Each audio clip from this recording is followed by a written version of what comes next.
မိုးဆိုတာပါလေကျွန်တော်ရဲ့ knowledge powerhouse channel ကနေကြိုဆိုပါရစေ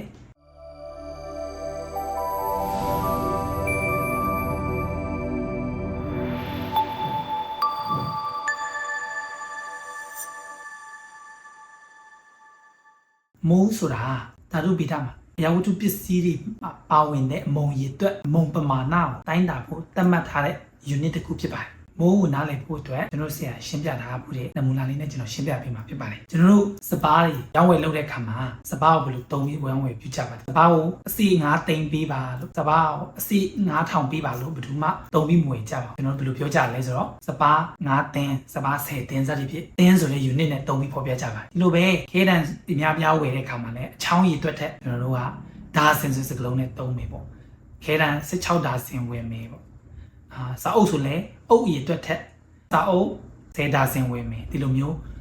ဒါစင်ဆိုတဲ့ unit တွေကိုသုံးပြီးဖော်ပြတယ်ပေါ့နော်ဖက်နက်ဆိုရင်လည်းတရန်2ရန်3ရန်ဆိုတဲ့ရန်ဆိုတဲ့ unit နဲ့သုံးပြီးဖော်ပြကြပါတယ်ဒီတော့ဘာလို့ဒီစကလုံးတွေသုံးပြီးဖော်ပြကြတယ်လဲဆိုတော့တလုံးချင်းစီတစ်စီချင်းစီတစ်ချောင်းချင်းစီရေတွက်များလွန်းတဲ့ခါကျတော့ပမာဏတွေအများကြီးဖြစ်ပြီးတော့မှရေတွက်တဲ့ခါမှာတွက်ချက်တဲ့ခါမှာမာယွန်းသွားနိုင်တယ်ပေါ့နော်ဒီတော့စံ unit တွေအများသုံးတဲ့စံ unit တွေသုံးပြီးတော့မှဖော်ပြကြပါတယ်ဒီလိုပဲဓာတုဗေဒတပ်ပြုမှုမှာပါဝင်တဲ့ trace တွေ atom တွေ molecule တွေ compound တွေ ion တွေ particles တွေရဲ့ပမာဏကိုဖော်ပြတဲ့အခါမှာလည်းတမုံချင်းစီတွားပြီးရေတွက်ရင်ရေတွက်များလွန်းတဲ့အတွက်ကြောင့်မလို့မိုးဆိုတဲ့စံ unit နဲ့သုံးပြီးဖော်ပြကြပါတယ်ဒီတော့အသင်းမှာ16ပြည်ရှိတယ်တဒါစင်မှာ12ခုရှိတယ်တရံမှာ2ဖက်ရှိတယ်လို့1 mole မှာဆိုရင်ဘယ်လောက်ရှိတယ်လဲ1 mole မှာကျတော့ 6.02 into 10 power 23ဆိုတဲ့အရေအတွက်ပမာဏလောက်ရှိပါတယ် sodium atom 1 mole လို့ပြောလိုက်ရင်အဲ့ထဲမှာ sodium atom ပေါင်း 6.02 into 10 power 23ပါမှာ oxygen molecule 1 mole ဆိုရင် 6.02 into 10 power 23 molecule ပါလိမ့်မယ် sodium ion 1 mole ဆိုရင်လည်း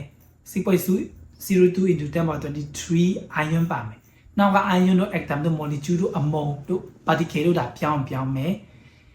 1 mole လို့ပြောရင်ပါဝင်တဲ့ပမာဏဖြစ်တဲ့ 6.02 into 10 power 23တော့ပြောင်းမလဲဘူးပေါ့ဒါပေမဲ့တတိပြုရမှာကကြတော့1 mole of atom နဲ့1 mole of molecule မှာ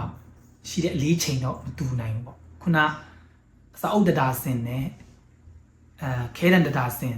လို့ပြောရင်ပါဝင်တဲ့အရေတွက်တာတူမယ်သို့တော့အလေးချိန်တော့ကွဲပြားမှာဆိုတယ်လို့ပေါ့နော်1 mole of atom နဲ့ 1 mole of molecule တွေကပါဝင်တဲ့ရေတွက်တွေတူပေမဲ့အလေးချိန်တော့ဝဲပြားမှုရှိနိုင်တာပေါ့ဒီတော့အချုပ်ပြောရမယ်ဆိုရင်စပါးတသင်းခဲတံဒါစင်စာအုပ်ဒါစင်ဖနက်တရံလို့ဆိုတယ်လို့ဒီတင်းငယ်တဲ့ molecule တို့ atom တို့ ion တို့ဒီကိုကြတော့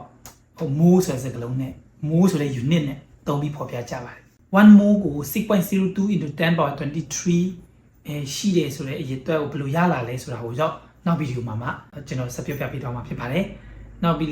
ဆက်ပြီးလေ့လာခြင်းလဲဆိုရင်တော့ကျွန်တော်ရဲ့ knowledge power house ကို like and follow လုပ်ထားပေးပါခင်ဗျာနောက်ဗီဒီယိုမှာတွေ့ကြမယ် bye bye